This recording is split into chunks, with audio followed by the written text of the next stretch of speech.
Obama and the Clintons sold us out, our uranium, and with it, the security of our nation. Follow me. It's 2008. The Russians frantic, desperate to buy uranium, the key ingredient to a nuclear weapon. The Obama administration more than willing to accommodate. In fact, the whole upper tier of the Obama administration, those paragons of globalist virtue, approved the deal. But this week, we find out that as far back as 2009, the FBI and the Department of Justice had an active, large-scale criminal investigation into Russia and Kremlin-connected individuals scheming to access America's uranium, ranging from bribery, money laundering, and kickback schemes. An FBI informant, an American businessman, was wired and provided unmistakable evidence. Now, I told you a year ago that Bill and Hillary were cashing in on her State Department job with their so-called charitable foundation. Instead, it was an international money laundering operation, a veritable pay-to-play slush fund funded not only by foreign countries, but by companies and individuals involved in this particular Uranium One scheme, to the tune of $145 million. And guess what? The Clinton Foundation failed to disclose major contributions from entities involved in this Uranium One deal, violating not only Hillary's promises to the Obama White House and the Senate Foreign Relations Committee, but evidencing her consciousness of guilt. So why is this important? Folks, context is everything. The backdrop of the sale of 20% of America's uranium to the Russians was Putin's ongoing racketeering enterprise that the Obama inner circle knew about. And the FBI and our Department of Justice was actually monitoring and investigating, and yet subsequently allowed the transfer to Russia. You know the players. Follow the names. The Department of Justice, headed by Eric Holder, in charge not only of this investigation, but also on the small committee that approved the sale to Russia. The case itself handled by Rod Rosenstein. You know him, the same man who told Jeff Sessions to recuse himself, get out of the way of the Russia investigation so that Rosenstein could appoint Bob Mueller to try to connect Trump to Russia. And if that isn't the irony of all ironies. And the head of the FBI at the time, Bob Mueller, the man now appointed special counsel to connect Donald Trump to Russia. And the FBI agent handling the case, Andrew McCabe. He's the man who was handling the email investigation of Hillary. Now, you may remember his wife got $675,000 from Clinton pal Terry McAuliffe, also connected to the Clinton Foundation, because she ran with Hillary in 2016. Now, she lost, but under Virginia law, she can keep whatever cash was left from that oh-so-generous contribution.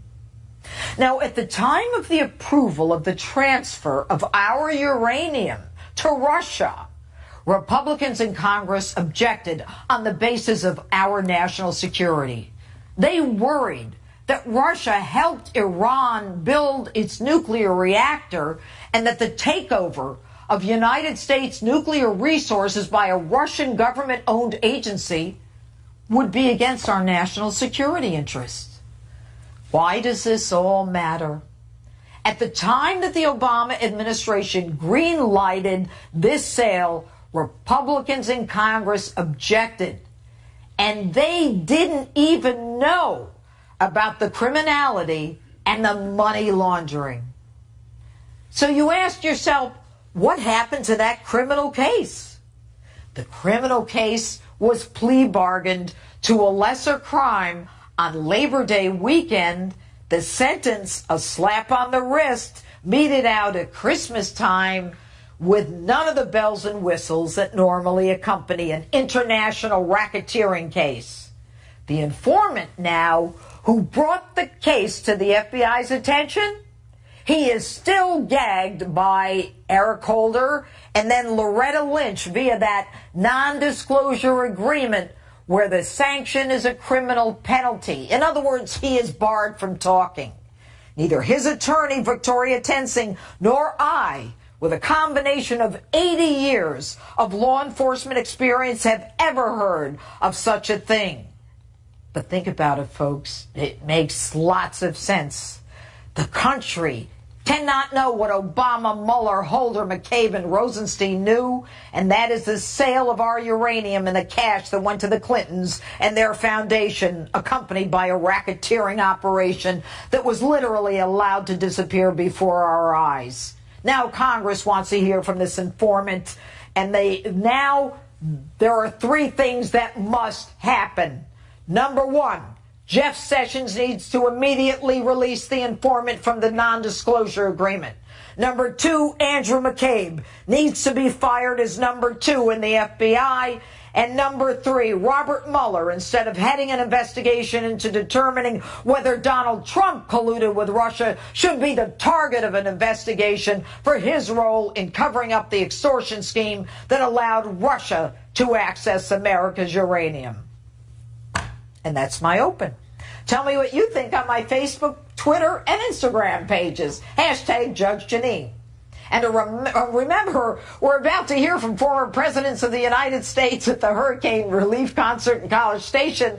This is happening moment to moment, folks. But first, let's talk with my political panel radio show hosts, Larry Elder and Ethan Bierman. They're here with me now, right here in Los Angeles. All right, guys, so did you know that the transfer of our uranium, 20% of our uranium, Ethan, was in the context of this huge investigation that ended up in a conviction? Did you know that? I didn't know that part of it until just in the last 24 hours or so. What's interesting, I mean, it was a beautiful opening statement, Your Honor. Thank you. But there are a couple of key facts that we're missing here. First off, uranium is not allowed to be exported. So but Russia, according to the New York Times, it's being exported. But then that's a separate investigation. Why is it being exported without proper licenses? That's something the Trump administration has control over. No. It was exported according to the New York Times in 2015. So I guess Obama wasn't watching either. There's a shock, too. And so people, if laws are broken, and you and I are in total agreement on this, if laws are broken, people need to be held to account. We had 9 federal agencies that were responsible for approving the Uranium One deal. Yeah, they were all part of the Obama cabal. Sure, but you also know how huge that bureaucracy is and the number of people that are involved in those decisions. Yeah, Eric Holder, Barack Obama, Hillary Clinton, and the Administrative Procedures Act controls how that actually functions in Washington and how rules are done and deals are made. So you think it was a clean deal? I don't necessarily know that it was a clean deal, but there are a lot of parties involved, so just to point a finger at 1 or 2 people, that seems very suspect. I pointed you to 3 already, and you know what's amazing? The same people involved in that criminal investigation that they hid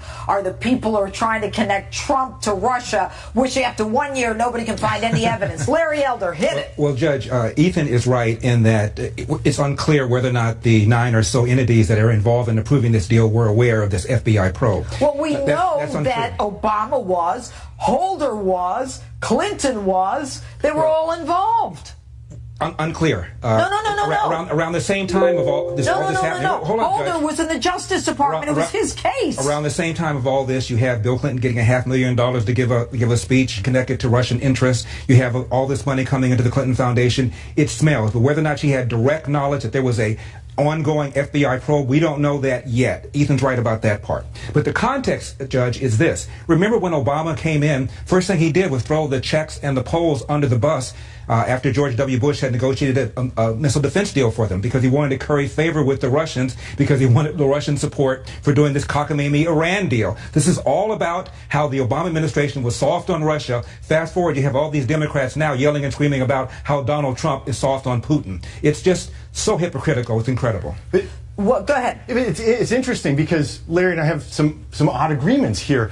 I've been Very I've been hard on the whole Russia thing for both the Obama administration and the Trump administration. The Russians are not our friends, and so anybody who wants the deal never should have gone through, irrespective of the FBI probe going on at the same time. It never should have gone through. Ethan agrees, and I agree on.